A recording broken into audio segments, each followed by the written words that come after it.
नमस्कार, जय हिंद दोस्तों, आप सबका स्वागत है हमारे YouTube चैनल पेंशन न्यूज 18 पर। इस चैनल पर आपको ईपीएस पेंशन और ईपीएफओ पेंशन से जुड़ी तमाम खबरों के बारे में बताया जाता है। तो हम आपसे निवेदन करते हैं कि हमारे चैनल को सब्सक्राइब करें और बेल आइकन का नोटिफिकेशन ऑन पर कर दीजिए। 195 पेंशन धारकों के लिए बड़ी खबर, पेंशन भोगियों के लिए 22 जून है बड़ा दिन। न्यूनतम पेंशन 7,500 जोड़दार का तोहफा।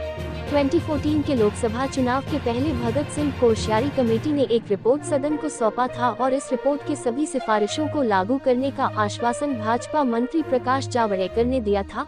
उन्होंने 2013 में कहा था कि हमारी सत्ता आने के बाद ईपीएस 95 पेंशन भोगियों के लिए कोश्यारी कमेटी की सभी सिफारिशों को 90 दिनों के भीतर लागू किया जाएगा।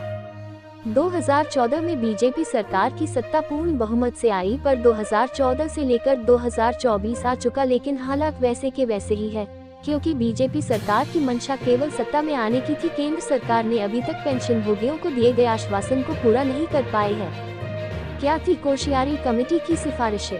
निवृत्त कर्मचारी संघ के राष्ट्रीय उपाध्यक्ष अनिल वाजपेयी का कहना है कि कोश्यारी कमेटी ने साल 2013 में न्यूनतम पेंशन 3000 प्रति महीने करने और महंगाई भत्ता देने की सिफारिश की थी। इसके साथ वारसेदार को 100% पेंशन एवं मुफ्त उपचार की सुविधा की सिफारिश की थी, पर इस पर अभी तक अमल नहीं किया गया। वर्तमान में न्यूनतम पेंशन 1000 प्रतिमाह है। समिति के पदाधिकारी पिछले 10 साल से दिल्ली के जंतर मंतर पर प्रदर्शन कर रहे हैं, परंतु ईपीएफओ और श्रम मंत्रालय द्वारा कोई कार्रवाई नहीं की जा रही है। इससे पेंशन भोगियों का भारी नुकसान हो रहा है, लेकिन सरकार सुन नहीं रही है। केंद्र सरकार तत्काल प्रभाव से जारी करे आदेश।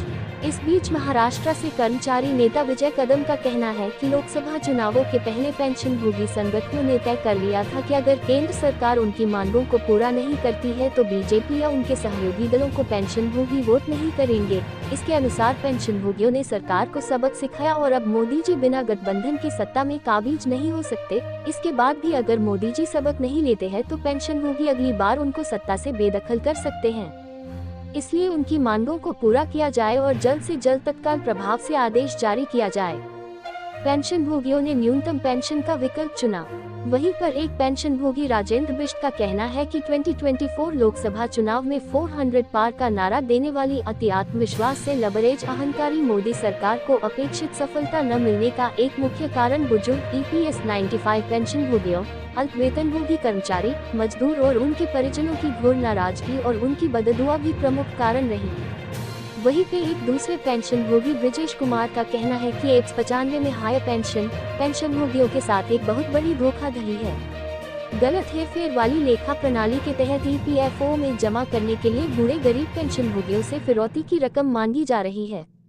सभी 195 सदस्यों को केवल न्यूनतम पेंशन के साथ रहना चाहिए, जो विभिन्न राष्ट्रीय संघों द्वारा निर्धारित 7,500 जोड़ निःशुल्क चिकित्सा सुविधा के रूप में तय की गई है। 22 जून को मिलेगी खुशखबरी। इस कोश्यारी कमेटी की सिफारिश को लागू करवाने के लिए पेंशन भोगी लामबंद हो चुके हैं। देश भर के लाखों पेंशन भोगी संगठनों के नेता पेंशन भोगियों के अधिकारों की लड़ाई के लिए 22 जून को भोपाल के कालिंदी होटल में बड़ी बैठक में भाग लेने वाले हैं, जिसमें मंथन किया जाने वाला है कि किस प्रकार से कोश्यारी कमेटी की सिफारिशों को सरकार से लागू करवाया जाए। नई लोकसभा का सत्र बहुत ही जल्द शुरू होने वाला है। ऐसे में कोश्यारी कमेटी की सिफारिश को लोकसभा में पास करवाने के लिए मध्य प्रदेश सहित देश भर के कर्मचारी नेता एकजुट हो रहे हैं। इस संदर्भ में 22 जून को बड़ी बैठक का आयोजन किया गया है।